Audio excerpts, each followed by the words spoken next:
En el antiguo Egipto la vida era agradable, pero también estaba llena de un inexplicable peligro.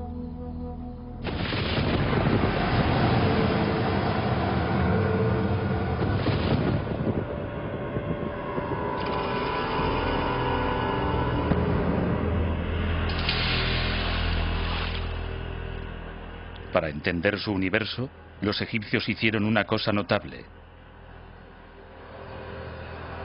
Convirtieron sus esperanzas y sus temores en una asombrosa serie de divinidades y dieron un nombre a cada una de ellas. Pero incluso en el misterioso reino de lo sobrenatural, los dioses y diosas de Egipto rebasaban el ámbito de lo extraordinario.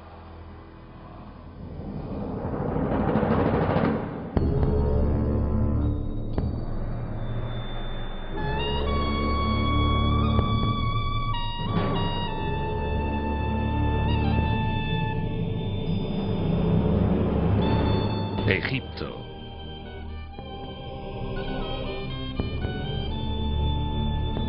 Dioses y demonios.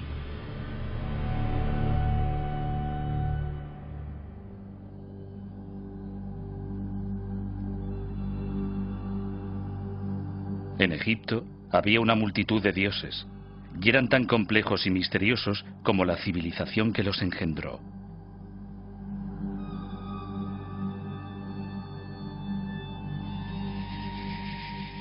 Hathor, una mujer con cuernos de vaca, era la diosa de la fertilidad, pero cuando se enfurecía también podía destruir a la humanidad. Sagmis, la leona, simbolizaba el calor nutricio del sol, pero también podía infligir graves castigos con sus rayos abrasadores. Selkis, el escorpión, podía dar o quitar el aliento vital. Su aguijón tenía poder tanto sobre la vida como sobre la muerte.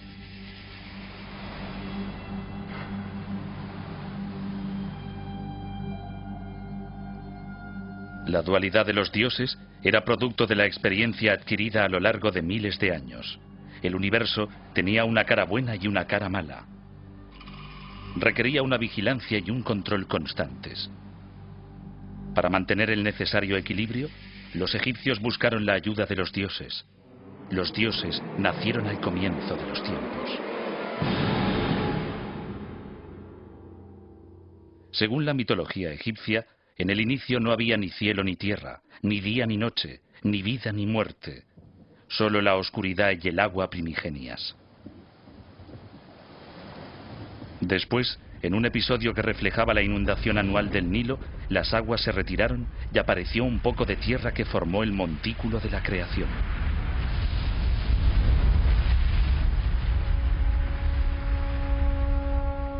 De allí surgió Re, el dios Sol, que iluminó por primera vez el mundo con su luz radiante.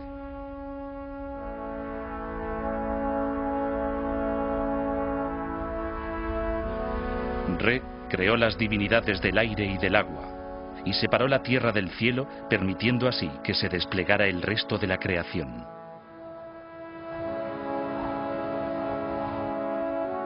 Aunque hay muchos mitos para explicar la creación, la versión de los egipcios es única. Para ellos, la creación no había sido un hecho aislado, sino un proceso cíclico de renovación que se repetía diariamente con la salida del sol.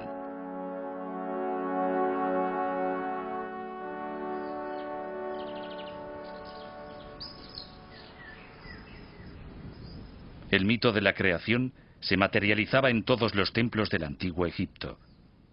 A diferencia de los modernos centros de culto, el funcionamiento de los templos egipcios era muy parecido al de una máquina destinada a mantener el universo en movimiento y evitar el caos. Su nombre literal era la mansión del dios, y todos estaban concebidos para reflejar el cosmos en el momento de la creación.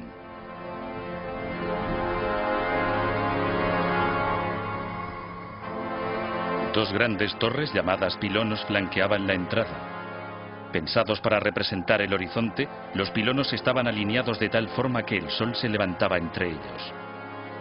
Para alejar al mal, los pilonos estaban decorados con diversas imágenes del faraón dominando a sus enemigos. En el interior del templo, bañado por los rayos vivificadores del sol, se abría el patio. Era el límite último para la gente común.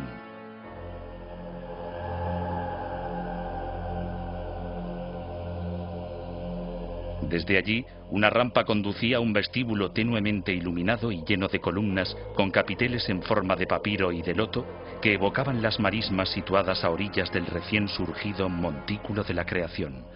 Sus capullos y flores simbolizaban la fertilidad de la creación a punto de desplegarse.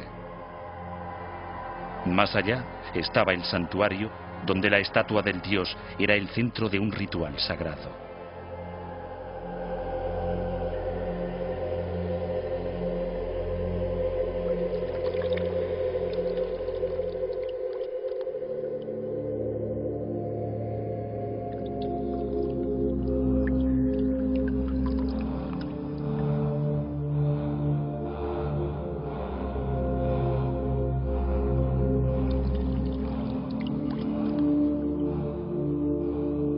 Todas las mañanas, poco antes de la salida del sol, un sacerdote, purificado y cubierto con tejido de lino blanco, encendía una antorcha que había de guiarle a través de la oscuridad.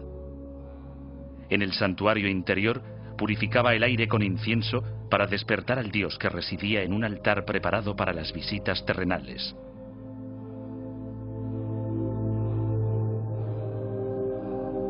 El sacerdote se identificaba con el dios. Solo el rey, él mismo, un dios, podía estar en presencia de la divinidad, salvo que delegara su autoridad en un elegido. Es el rey quien me envía, decía el sacerdote. Entonces se abría la capilla, se descubría el dios y se representaba el momento de la creación tal como había sido en el comienzo de los tiempos.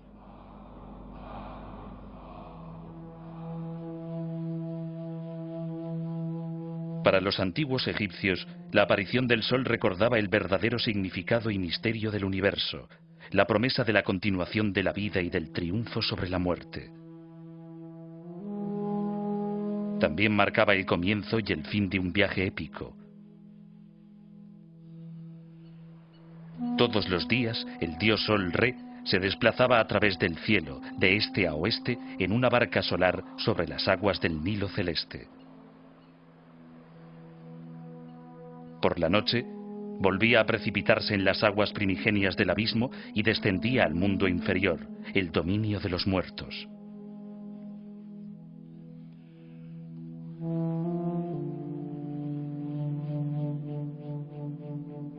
Para que Re renaciera, debía completarse el ciclo.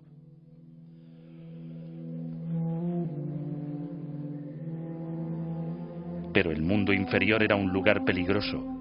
Allí aguardaba una hueste de horribles demonios que querían destruir al dios. El peor de ellos era una criatura llamada Apopis.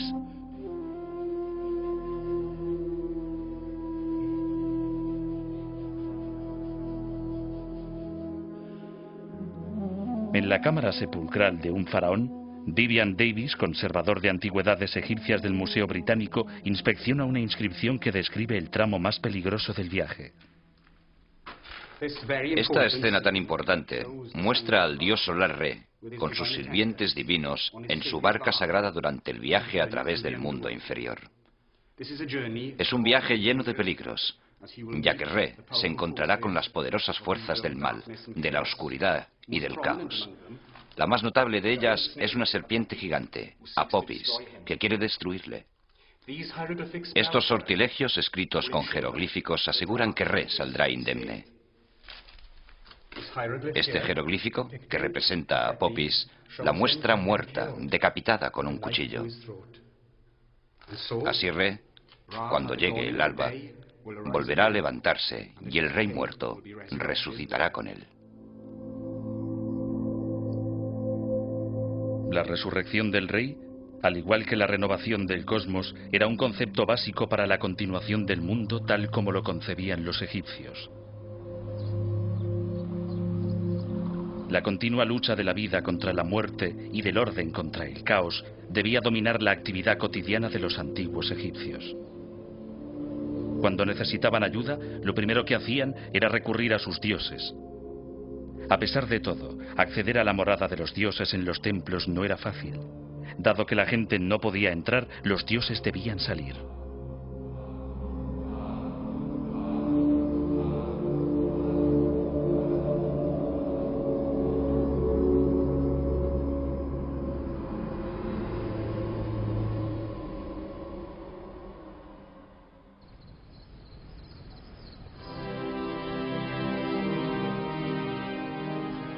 En Tebas, la antigua capital situada en la orilla oriental del Nilo, los grandes templos de Karnak y Luxor son una prueba irrefutable del poder de los dioses.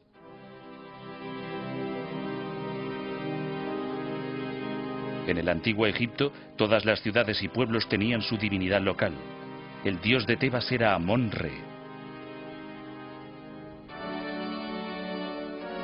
Si de una ciudad surgía una estirpe de faraones, la importancia del dios local aumentaba. Eso fue lo que sucedió en Tebas. A comienzos del Imperio Nuevo, hacia el año 1550 antes de nuestra era, Amón-Re era el rey de los dioses de Egipto. Su estatua de culto residía en el principal templo del estado, el magnífico templo de Karnak, el mayor del mundo.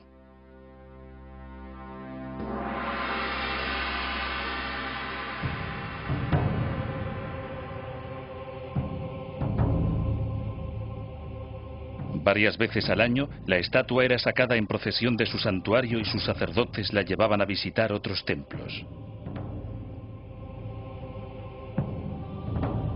Uno de ellos era un pequeño templo situado en la orilla occidental del Nilo, en Medinet Habu.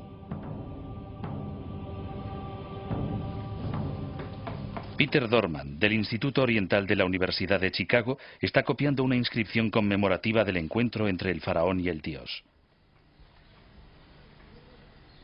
Este templo era un lugar muy especial. Los tebanos creían que señalaba el lugar del primer montículo de la creación, donde vieron la primera luz Amón-Re y otros dioses primigenios. Este es uno de los santuarios donde la estatua del dios Amón era llevada en el momento culminante de la fiesta para que fuera vista. Aquí recibió ofrendas del propio faraón, y en el muro del santuario tenemos una imagen que reproduce exactamente la clase de ofrendas que se le hacían. Las figuras de este relieve fueron destrozadas en la Edad Media a causa de la superstición, pero a pesar de ello, podemos ver claramente la figura del rey a la derecha y la figura del dios Amón sentado en su trono a la izquierda. Entre ellos hay una enorme cantidad de ofrendas: jarros de aceite perfumado, trozos de carne, panes de varias clases, verduras y debajo el cuerpo sacrificado de una vaca. Evidentemente, el rey era el representante de la humanidad y ofreciendo los frutos de la tierra al dios, permitía que éste le correspondiera con cosas tan importantes como la eternidad, la realeza y largos años de permanencia en el trono. De esta manera, las ofrendas confirmaban la creación del mundo, un nuevo año.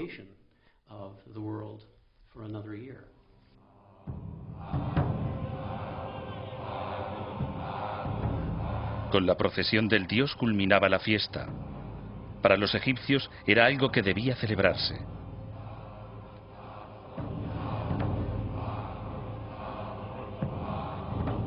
La estatua de Amón-Re era llevada encima de una barca ceremonial por la avenida de las Esfinges hasta el templo de Luxor. A causa del carácter sagrado de la imagen, la estatua de Amón-Re no podía ser vista y se ocultaba bajo un lienzo. En el camino, capillas levantadas para la ocasión y llenas de ofrendas proporcionaban descanso al dios y a los sacerdotes, mientras los vendedores que se situaban en torno a la ruta ofrecían comida a la multitud. La procesión era una de las escasas ocasiones que el pueblo egipcio tenía para acceder a un dios tan importante.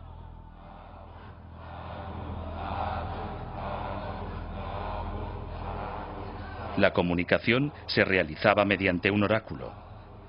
Al acercarse la procesión, los solicitantes corrían delante de la estatua y hacían una pregunta que pudiera contestarse con un sí o con un no. ¿Echarán del trabajo al detestado capataz? ¿Volverá mi hijo sano y salvo de su viaje? ¿Debo comprar una vaca? Un paso adelante significaba sí, un paso atrás significaba no.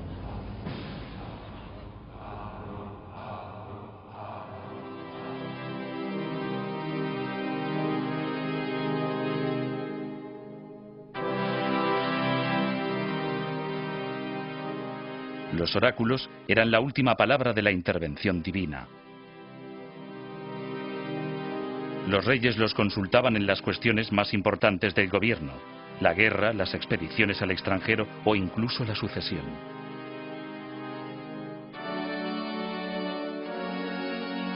Pero nadie los utilizó mejor que Hatshepsut, la reina que quería ser rey.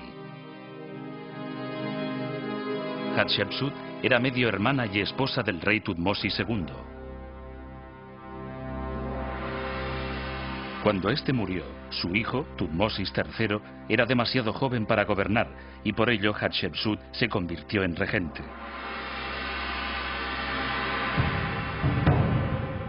Pero la ambiciosa reina tenía otros planes. Se revistió con los atavíos de la realeza y consiguió que la coronaran faraón.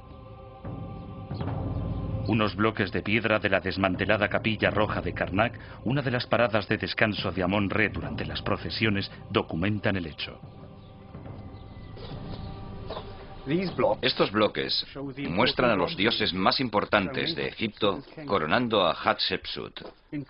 Es muy interesante ver que los jeroglíficos que acompañan a las escenas a veces se refieren a ella como mujer y a veces como hombre, pero las figuras siempre la muestran como un hombre. Por ejemplo, tomemos esta escena. El dios Amón-Re la está coronando con la ayuda de la diosa Hathor. Hatshepsut lleva el atavío real típico. En este caso, la corona Atef, la barba real y la falda Shendit. Y además, puede verse que su cuerpo es el de un hombre. Para ella era algo muy importante, ya que el faraón de Egipto, el gobernante de Egipto, debía ser siempre un hombre. Para sancionar este hecho tan extraordinario, Hatshepsut escogió la ocasión más propicia. Durante una aparición pública, el dios Amón-Re se paró ante la reina y mediante un oráculo hizo saber que ella era el faraón por derecho propio.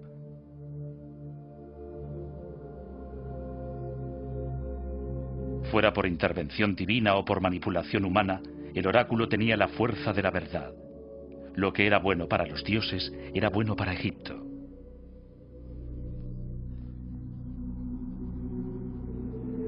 Pero en la vida cotidiana, la fe en los dioses y en su poder podía estar más cerca de la gente.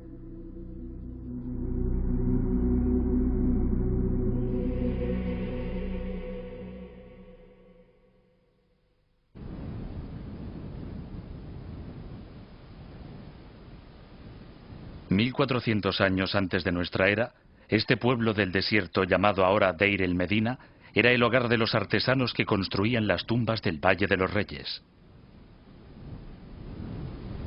El ambiente extremadamente seco del lugar ha permitido que aún hoy podamos hacernos una idea de la vida cotidiana de sus moradores. Una vida mediatizada por las divinidades y los demonios desde la cuna hasta la sepultura e incluso más allá.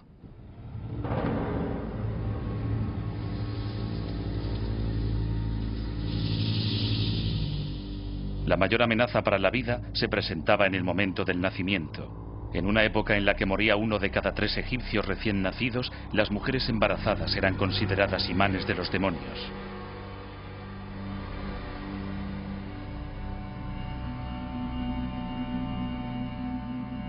Dar a luz era un feliz acontecimiento, pero al igual que la creación del mundo estaba rodeado de peligros.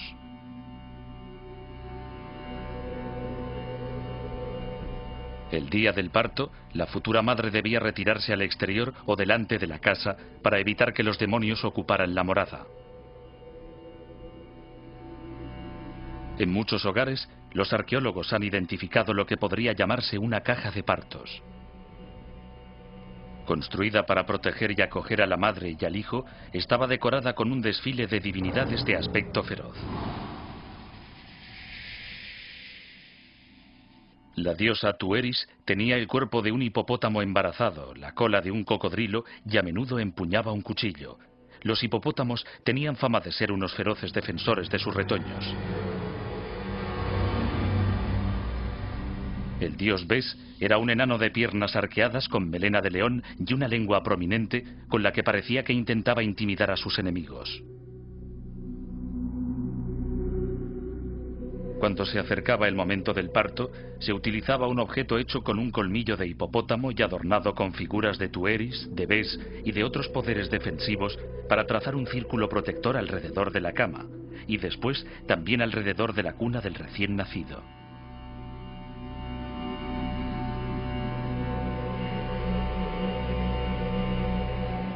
Ayudada por dos parteras que representaban a la diosa Isis y a su hermana Neftis, la madre se ponía en cuclillas encima de unos escabeles o de unos ladrillos dispuestos especialmente para dar a luz, mientras se recitaban sortilegios para que el parto fuera rápido y seguro. Un mago llamado Conocedor de las Cosas presidía el ritual.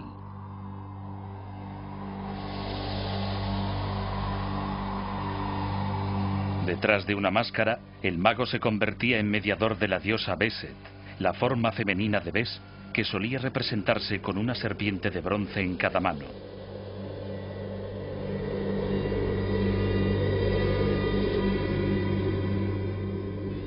Unos crótalos de marfil alejaban cualquier riesgo.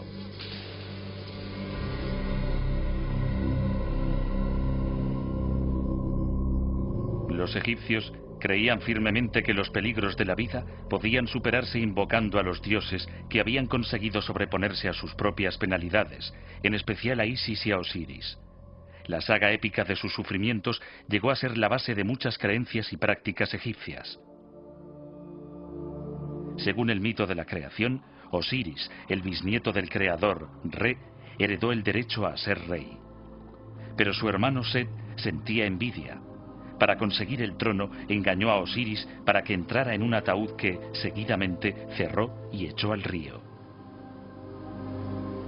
Isis, la esposa y hermana de Osiris, salió en busca de su esposo muerto.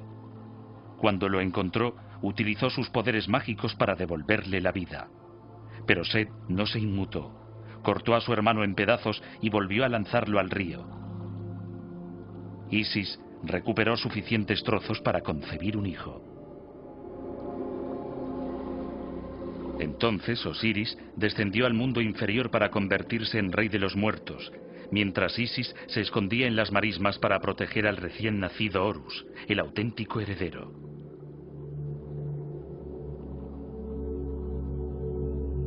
Uno de los amuletos más populares era el Udiat, el ojo de Horus, símbolo universal de la curación y la integridad.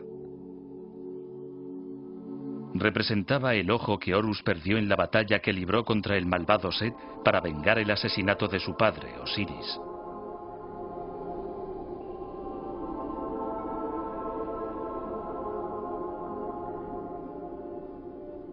El uso de amuletos para alejar el mal y atraer la buena suerte estaba muy extendido.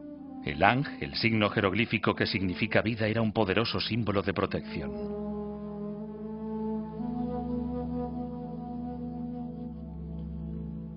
El escarabeo representaba al escarabajo pelotero que cada día surge de la tierra como si volviera a crearse a sí mismo. Como una imagen simbólica del renacimiento, empuja una pelota que recuerda la esfera del sol que cruza diariamente el cielo.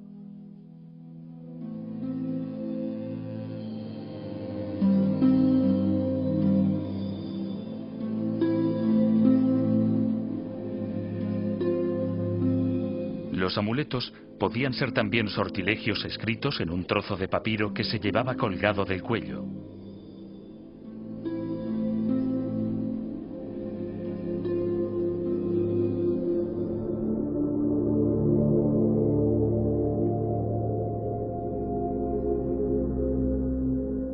Uno que se utilizaba para mitigar el dolor de cabeza decía así: «Vuélvete, Sajequec, demonio llegado del cielo y de la tierra, cuyos ojos están en la cabeza y cuya lengua está en las nalgas».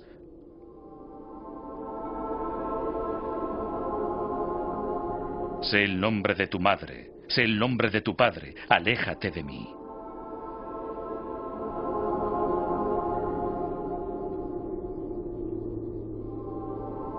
Pero la causa de una enfermedad o de una desgracia no siempre estaba clara. Tal vez se había ofendido a los dioses.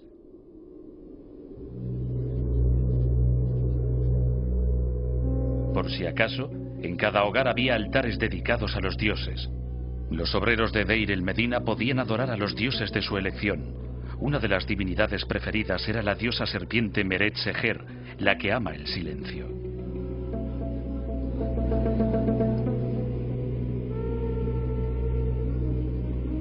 Para asegurarse de que las plegarias serían escuchadas, grababan orejas en estelas votivas de piedra.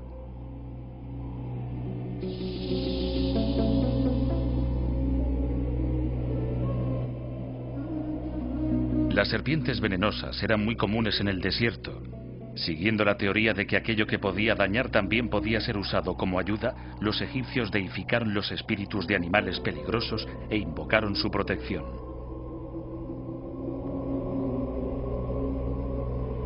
A la sombra de las grandes pirámides de Giza, los arqueólogos han descubierto el cementerio de los obreros. Aunque sus tumbas son más humildes que las de los faraones, para ellos no era menos importante asegurarse la vida en el más allá. En una de estas tumbas, Zaghi Hawass, director del complejo de Giza, encontró la maldición dejada por un artesano llamado Peteti. Esta tumba es de uno de los artesanos que trabajaron en la construcción de las pirámides hace 4.600 años. Vemos que se llamaba Peteti y que construyó su tumba utilizando material de desecho de las pirámides. Pudo conseguir grandes bloques de piedra caliza como este e hizo inscribir en él una interesante maldición. Oigan lo que dice. Leemos desde la izquierda. Escuchadme, nunca hice nada malo en mi vida. Por eso los dioses me aman. Si alguien toca mi tumba, se lo comerá un cocodrilo, un hipopótamo y un león. Su mujer dejó la misma inscripción en el reverso, pero añadió, y un escorpión y una serpiente. Cosa que prueba que en el pasado las mujeres eran más vengativas que los hombres.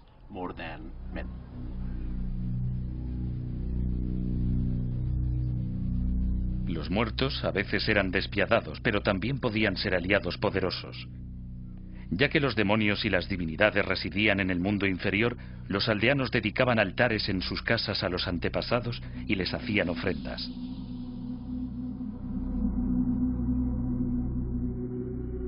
Gracias a sus poderes divinos, los muertos tenían acceso directo a los dioses y podían intervenir en favor de la familia.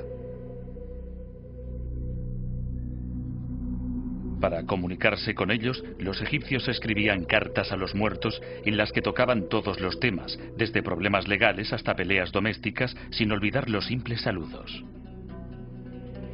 ¿Cómo te encuentras? ¿Se ocupa de ti el oeste según tus deseos?, dice una carta. Por favor, sé un espíritu efectivo, haz que tenga un hijo saludable, reza otra.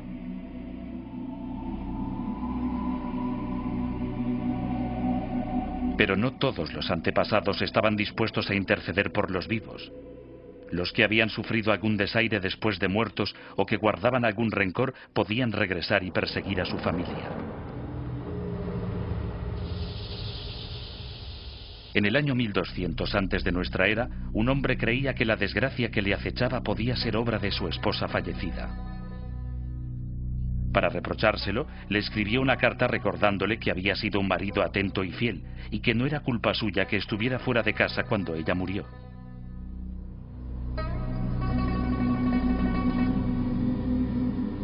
No sabemos, sin embargo, si la mujer era realmente la culpable de lo que sucedía a su esposo. Identificar a los espíritus malvados y a los demonios perniciosos era siempre complicado.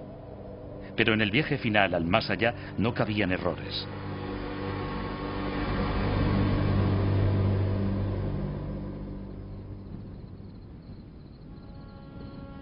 Cuando hacia el año 2580 antes de nuestra era se construyó la Gran Pirámide, fue considerada como un vehículo para que el faraón consiguiera la inmortalidad. Kéope era hijo del dios solar Re y no podía dudarse de que iría al paraíso. Pero la promesa de una vida eterna alcanzaba también a la gente común, aunque para alcanzarla debían salvar muchos obstáculos.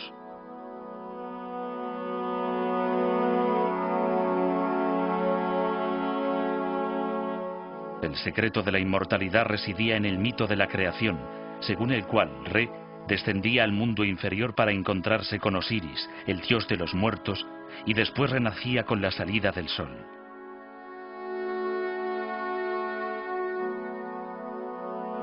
Era un viaje lleno de complicaciones, y por ello los egipcios compilaron una lista de sortilegios llamado el Libro de los Muertos. En realidad, se trataba de una guía del más allá. Estaba escrito en papiros o en lienzos de lino y se colocaba al lado del cuerpo del difunto para ayudarle a reconocer los habitantes y el paisaje del mundo inferior, con el fin de que pudiera cruzarlo sin sufrir daño. En este libro hay sortilegios para ayudar al fallecido a recordar su nombre. Un alma sin nombre deja de existir.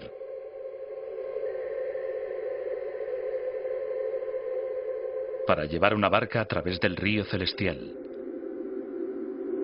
Para ayudarle a dar las respuestas correctas el día del juicio.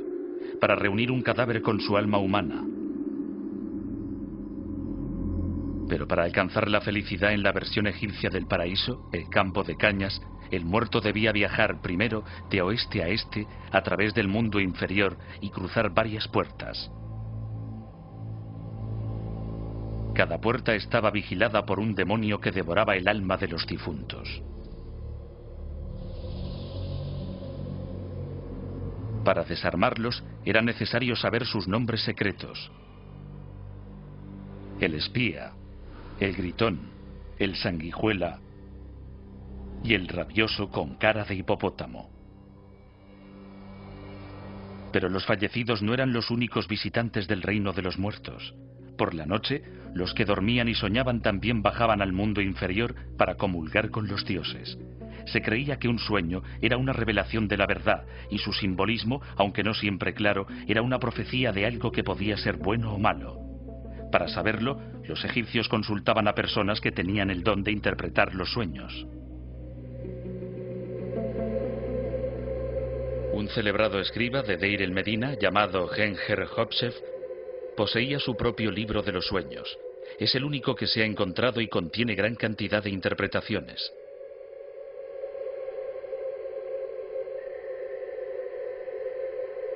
Si en un sueño te ves muerto, es bueno. Significa que tendrás una larga vida. Si en un sueño te ves en una cama incendiada, es malo. Significa que perderás a tu mujer. Si en un sueño te ves bebiendo cerveza caliente, es malo. Significa que sufrirás.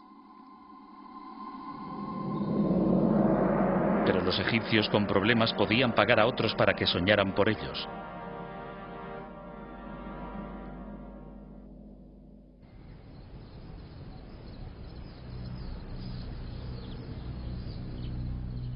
Hacia el año 300 antes de nuestra era, los sueños eran una industria e interpretarlos un gran negocio. No muy lejos de las pirámides de Saqqara, cerca de la moderna ciudad de El Cairo, un sacerdote llamado Hor escribió un notable relato de su actividad. Muy solicitado, gracias a la exactitud de sus interpretaciones, dejó constancia de su éxito sobre diversos fragmentos de cerámica.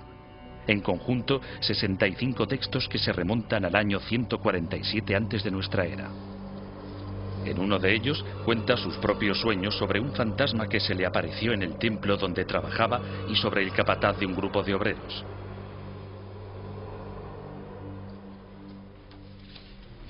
El egiptólogo John Ray de la Universidad de Cambridge tradujo el texto de Hor. Cierta noche, el sacerdote Jorge Sebenito tuvo dos sueños. Uno de ellos era bastante divertido y el otro mucho más serio. En el primero soñó que bajaba por la avenida que cruzaba el lugar donde trabajaba. Era una noche de luna llena y el camino estaba rodeado de tumbas. Entonces, en medio de la avenida, vio a un fantasma que le miró y le dijo: ¿traes la comida para los 60.000 ibis? Imaginaos la comida que se necesita para alimentar 60.000 ibis. Y Jor pensó un poco y contestó: la he olvidado en casa. Creo que todos hemos tenido sueños parecidos a este, en los que debemos hacer algo y nos damos cuenta de que no podemos o de que hemos organizado un lío. Pero el segundo sueño fue más serio. Aquella misma noche soñó que estaba en un grupo de trabajo, cosa que seguramente no había sucedido nunca en su vida y que, en el caso de haber sucedido, no le hubiera hecho ninguna gracia. El capataz del grupo llegó y pagó dinero para que se marchara. Digamos que pagó una especie de fianza para que Jor se fuera. Y Jor se marchó a su pueblo natal. Pero los obreros del grupo le persiguieron.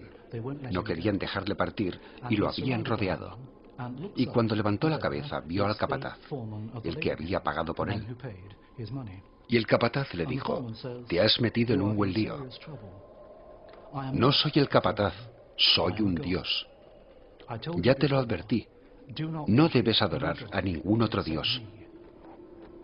Y Jor contestó: no lo volveré a hacer.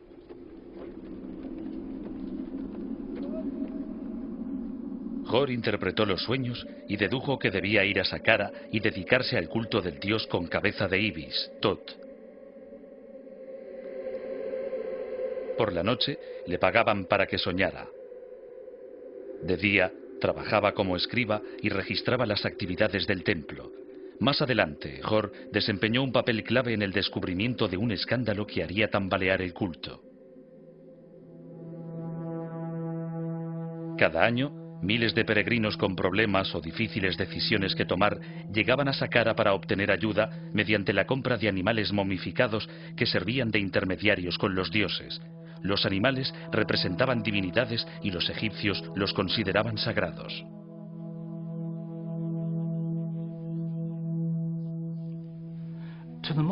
Al hombre actual, una cosa así debe parecerle muy extraña. Había templos dedicados a varios animales: gatos, perros, pájaros, etc. Y estos animales se enterraban momificados y pasaban al reino de los dioses. Y, por alguna razón, la gente venía de todo Egipto, incluso de fuera del país, para visitar el lugar. ¿Por qué lo hacían? Lo hacían principalmente porque creían que estos animales formaban parte de un mundo que no estaba a su alcance, y al encontrarse en el mundo de los dioses, podían comunicarse con ellos.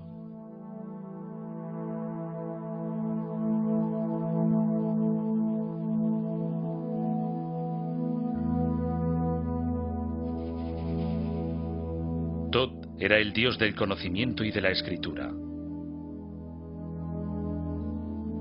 Horus, el dios halcón, era el vengador de su padre, Osiris.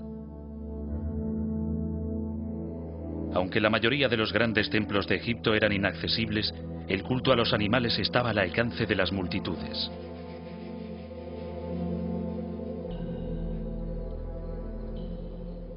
Aquí había algo mucho más humano, mucho más personal. Había dioses que estaban interesados en el mundo del hombre común, que podían ayudarle a resolver sus problemas. En el mundo moderno, el ejemplo más cercano sería la psicoterapia. Y si pensáramos en aquellos cultos de Saqqara como en una especie de terapia personal, no estaríamos muy lejos de lo que eran en realidad.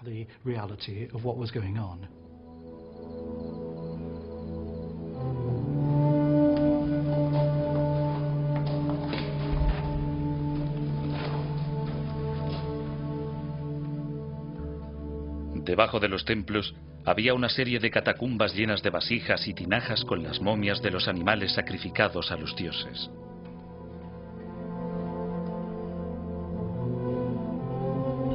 Solo en las galerías dedicadas al culto al ibis había más de 1,5 millones. Un equipo de arqueólogos dirigidos por Paul Nicholson de la Universidad de Gales, que trabajaban para la Sociedad de Exploración de Egipto, investigó las catacumbas para estudiar la extensión de estos cultos. En el pasado, los ibis llegaron a ser el ave más común de Egipto, pero en Saqqara los sacerdotes los criaban en cautividad en un lago próximo al templo, y cuando era necesario los sacrificaban y momificaban.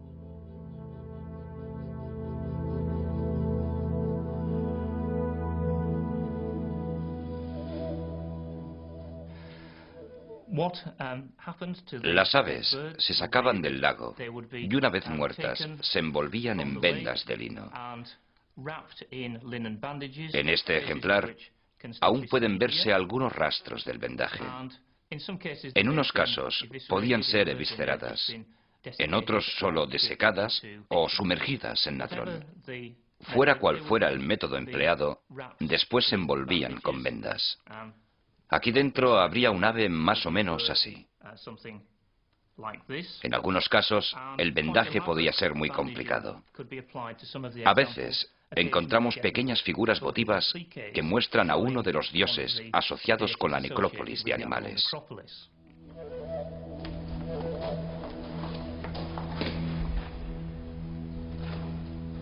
La enorme cantidad de momias de Saqqara sugiere que había una industria sensible a la corrupción. Pero a pesar de ello, Paul Nicholson se quedó asombrado con lo que encontró en las catacumbas del culto a Horus.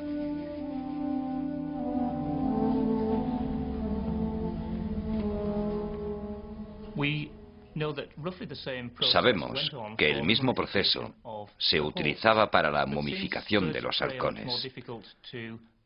Pero al ser aves de presa, mucho más difíciles de criar en cautividad que el ibis, a menudo encontramos que en lugar de la momia de un halcón u otra ave de presa, hay parte de un ibis, simplemente palos, o a veces parte de un halcón vendado, para que parezca una momia completa del dios.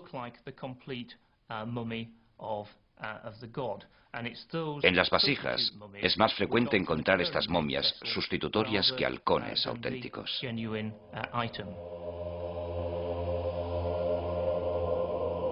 Según Hor, que narró el hecho, 6 sacerdotes, 3 del culto del halcón y 3 del culto del ibis, fueron juzgados y condenados por engañar a los peregrinos vendiéndoles momias falsas.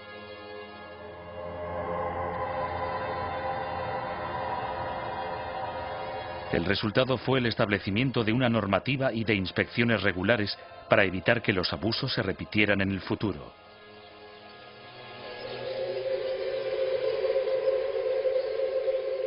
Mientras en Saqqara se sacrificaban millones de animales, en el resto del país la muerte de ciertos animales era una razón para el duelo nacional. En un templo de Memphis se creía que un buey llamado Apis era la encarnación de Ptah, el dios creador de la ciudad y una de las divinidades más importantes de Egipto. Después de su muerte, recibía el tratamiento propio de un faraón, empezando por el proceso de momificación.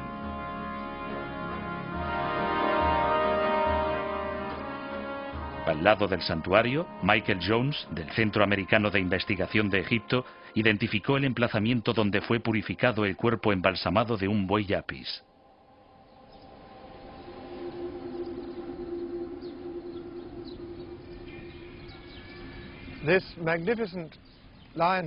Este espléndido lecho decorado con un león es de alabastro, una piedra que para los antiguos egipcios estaba asociada con la pureza y la limpieza, algo que sugiere que el trabajo sucio para preparar el cuerpo del buey para la momificación se realizaba en otra parte del edificio y que este lugar estaba destinado a las purificaciones rituales, que eran la etapa final de la preparación de la momia del buey para su sepultura en el Serapeo de Saqqara.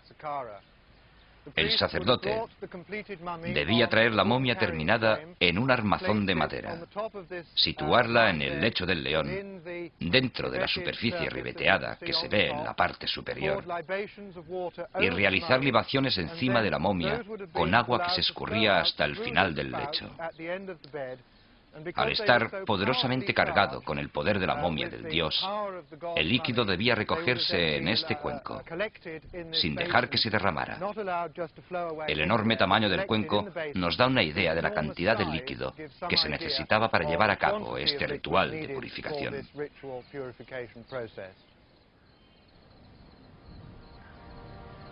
Después de embalsamado, el buey sagrado se llevaba a Saqqara para su sepultura en las extraordinarias catacumbas que conocemos como el Serapeo.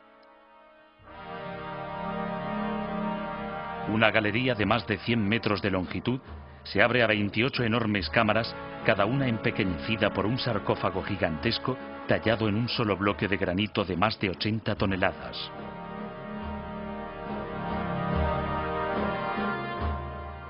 Durante 2000 años, el buey Apis fue enterrado en el Serapeo. Algunos en sarcófagos de piedra, los más antiguos en ataúdes de madera que datan de la 18ª dinastía, cuando Egipto vivía su momento más glorioso.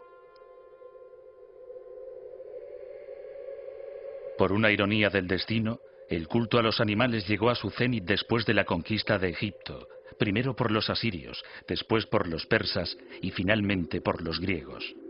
Los egiptólogos sospechan que su creciente popularidad fue el resultado directo de una crisis de identidad.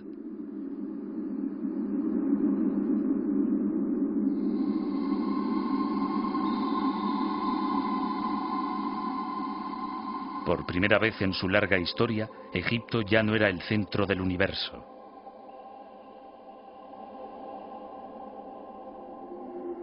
Bajo el dominio de un nuevo poder imperial, se desvanecía la esencia propia de la civilización más duradera de la humanidad. En el centro de la confusión, los egipcios regresaron a lo único que era realmente suyo, su misteriosa religión.